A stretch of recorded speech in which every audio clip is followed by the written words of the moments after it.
Hi friends, எல்லாருக்கும் வணக்கம் and welcome to my channel Go with Yamni's Kitchen. இன்னைக்கு நான் உங்களுக்கு முருங்கைக்கீரையை கூட்டு பொரியல்னு செஞ்சு சாப்பிடாம வேற ஒரு டிஃப்ரெண்ட் ஸ்டைலில் எப்படி யூஸ் பண்ணுறதுன்னு சொல்ல போகிறேன். சின்ன வயசுலேருந்து பார்த்தீங்கன்னா முருங்கைக்கீரையை சாப்பிடுங்க கண்ணுக்கு நல்லது அப்படின்னு சொல்லி தான் நம்மளை வளர்த்துருக்காங்க. ஏன்னா முருங்கைக்கீரையில் அவ்வளோ சத்துக்கள் இருக்குது.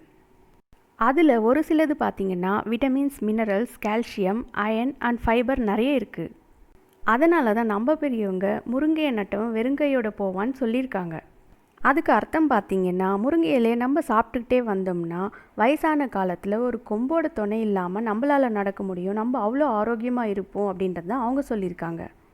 ஆனால் ஒரு சிலர் பார்த்திங்கன்னா முருங்கையை நட்டால் நம்மக்கிட்ட இருக்கிறதெல்லாம் போயிடும்னு சொல்லி தப்பாக புரிஞ்சிட்ருக்காங்க.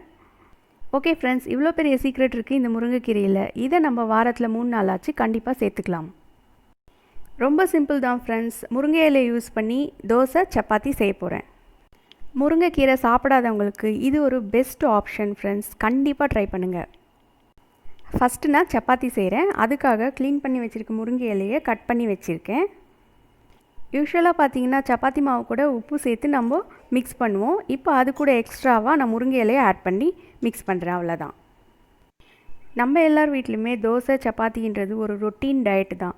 அதில் இந்த முருங்கை இலையை ஆட் பண்ணி செய்கிறத ஒரு பழக்கமாக வச்சுக்கிட்டா நம்ம உடம்புக்கு நல்லது.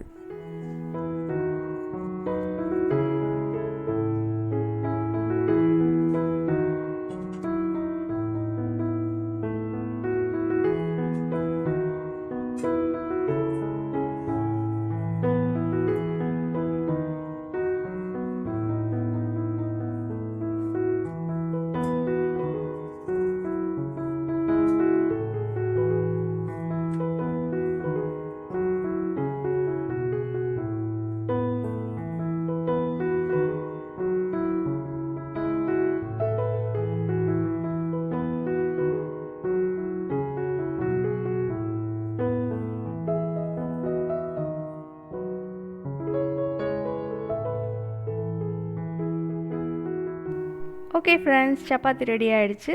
இந்த சப்பாத்தியை உங்களுக்கு பிடிச்ச சைட் டிஷ்ஷோடு என்ஜாய் பண்ணுங்கள். நெக்ஸ்ட்டு முருங்கைக்கீரை தோசை செய்ய போகிறேன். இது ரொம்ப ஈஸி ஃப்ரெண்ட்ஸ். இட்லி மாவு தோசை மாவு இல்லாத வீடே இருக்காது. அந்த மாவில் கொஞ்சமாக மிளகு தட்டி போட போகிறேன். அது கூட கட் பண்ணி வச்சுருக்க முருங்கையில் தேவையான அளவு உப்பு ஆட் பண்ண போகிறேன், அவ்வளோதான்.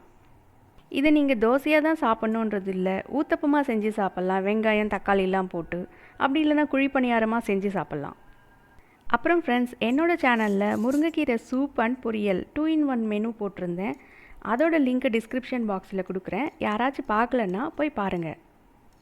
நீங்கள் என்னோடய சேனலை ஃபஸ்ட் டைம் பார்க்குறீங்கன்னா மறக்காமல் சப்ஸ்கிரைப் பண்ணிக்கோங்க. பெல் ஐக்கானையும் ப்ரெஸ் பண்ணிக்கோங்க.